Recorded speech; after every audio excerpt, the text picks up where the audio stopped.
Welcome into the I-80 Boys College Football Show. Chris, your favorite team in the SEC, maybe even in college football, the Mississippi State Bulldogs taking on the Texas Longhorns here.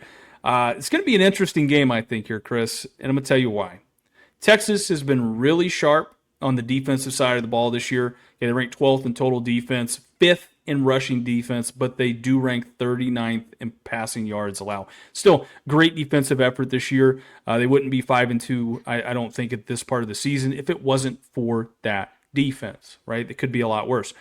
Here's the thing. Blake Shapen, you're going to talk about him. He's played really well. The problem for Mississippi State is they're going to be without Fluff Bothwell.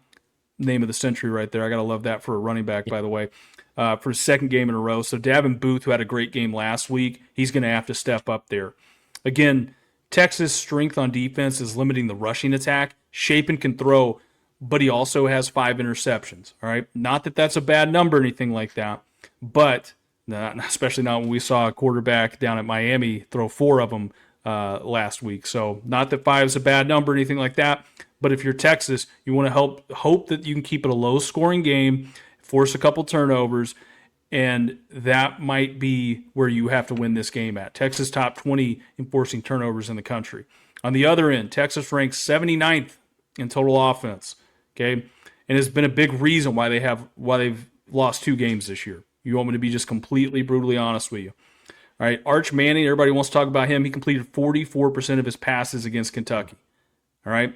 Traveling on the road to play Kentucky early, mid part of the year, kind of a weird thing. Teams have struggled with them before. I get that, all right? But this isn't a one-game thing if you're Texas in this offense. They don't do themselves any favors, right, because they're ranked 88th in third down conversion rate in the country.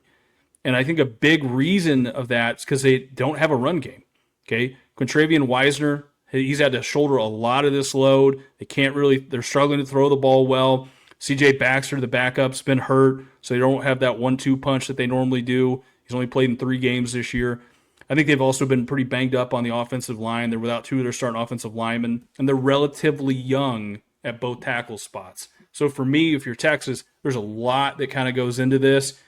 But if they lose this game, it might get hot in Austin for Steve Sarkisian. We'll have to see. Chris, I want to hear about the hottest team in the state of Mississippi right now, and that's these Bulldogs, man. Man, you got to just throw shade at the Bulldogs here. I don't get it. Look, man, I know. I've been kind of high on this Mississippi State team to start the year. The reason why Christian gives me a lot of shit is because I thought they were going to be better this year than they've been in previous years, and I would say they have been. They had the big win against Arizona State, right? They're 4-3 on the year.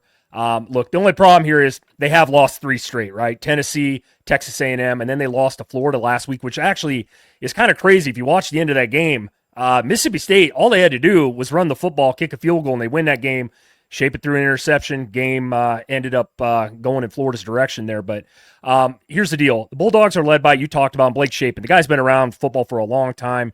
The stats are decent on the year, over 1,500 yards, a 67% completion percentage, 9 touchdowns. You talked about the 5 interceptions. Here's his biggest problem. He's been sacked 20 times. Not good. Texas has an elite defense. You talked about it. That's going to be a problem.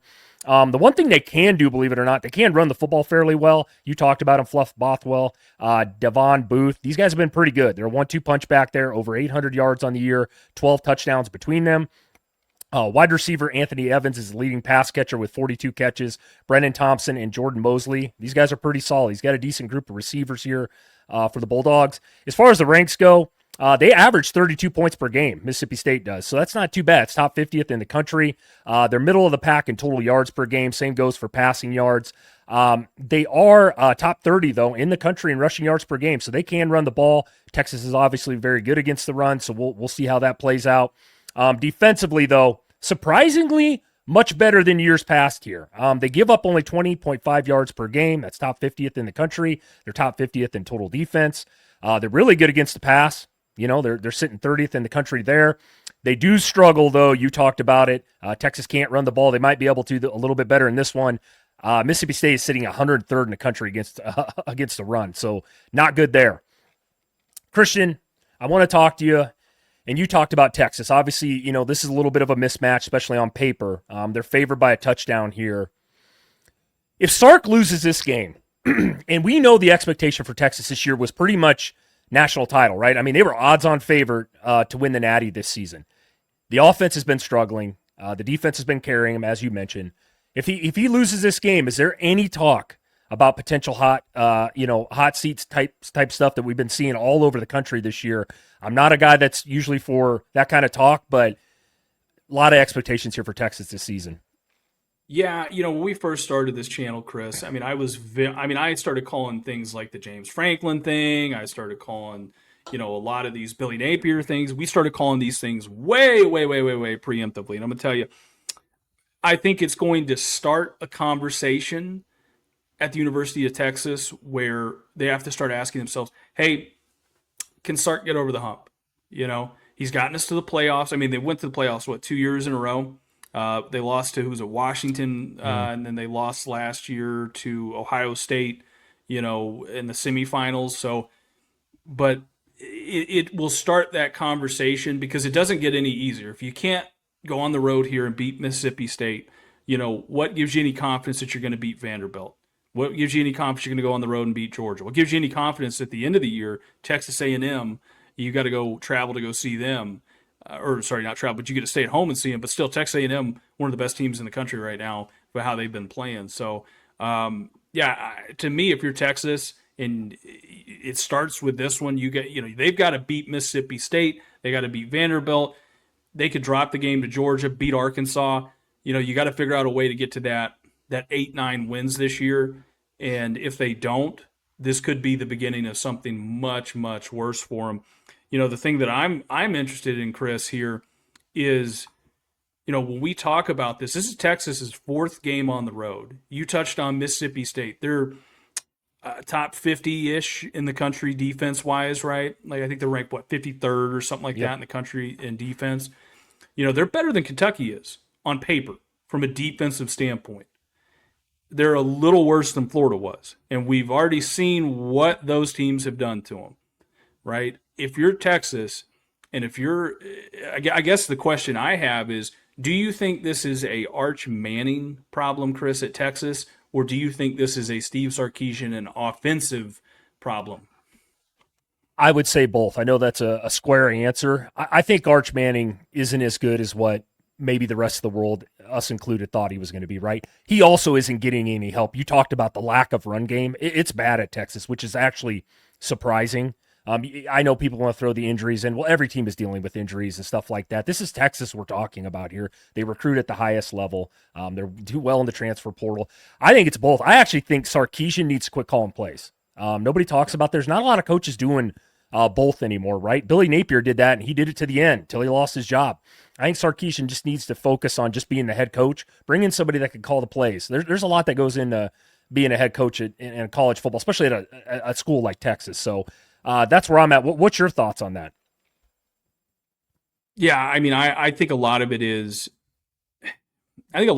just, I can't say everybody deals with injuries, right? I mean, everybody week in, week out has some injuries and things like that. The offense, to me, I think when you're Texas, you look for the passing attack to kind of set up your run, right? So what I mean by that, if you look at a schematic thing, you're going to be running more nickel and dime sets where you have an extra defensive back in the game because you're afraid of what those athletes at Texas and the wide receivers and the passing attack can do to you. That's what they've done to you for the last however many years Sark has been there. So when you do that, what that allows you to do is that allows you to get another big guy on a little smaller guy and block and get the run game going. Well, this year, for whatever reason, it hasn't gelled.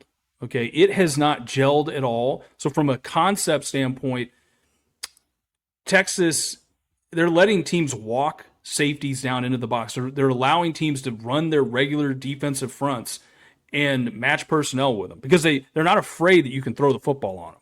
And they'll give up something because they know as soon as you get to the red zone, you're going to settle for field goals, and they're not really afraid of that. So it's, to me, like you said, I guess it's kind of on both of them. But if you're Steve Sarkisian and you're making all this money, and you know whoever's the head coach at Texas is going to get, a lot of money, you have got to be able to know, okay, maybe we should look to play the other guy. See, can he do any better, right? Maybe it's too many reads that Arch Manning's trying to do, and he's handing it off when he should throw the check down, okay, in the RPO scheme. Maybe he's throwing when he should hand it off, right? For whatever reason, it's not working. And trust me, my team has Mike Bobo. I will trade you Mike Bobo for Steve Sarkisian in a heartbeat. Let's do it, Texas fans. All right, Chris. With that, I'm gonna. I had like one of those Rain Man rants right there, but I'm gonna get into my score prediction right now. This might shock you, Chris. I'm going to go Texas 24, Mississippi State 27. How about them Bulldogs? Oh, we are on the same page with the same score. I like Mississippi State. Why? I know this is a long shot. They could get blown out in this game. I like the fact that they're at home here, though. And honestly, we just haven't seen Texas's offense click all year. Even against OU gifted them 3 turnovers in that game. Honestly, I wasn't impressed with Arch Manning in that game. He played okay. It's probably the best game he played all year. But that defense made a lot of plays. I think they're going to have to make plays in this one. Honestly, though, I like Mississippi State. I think people were sleeping on them.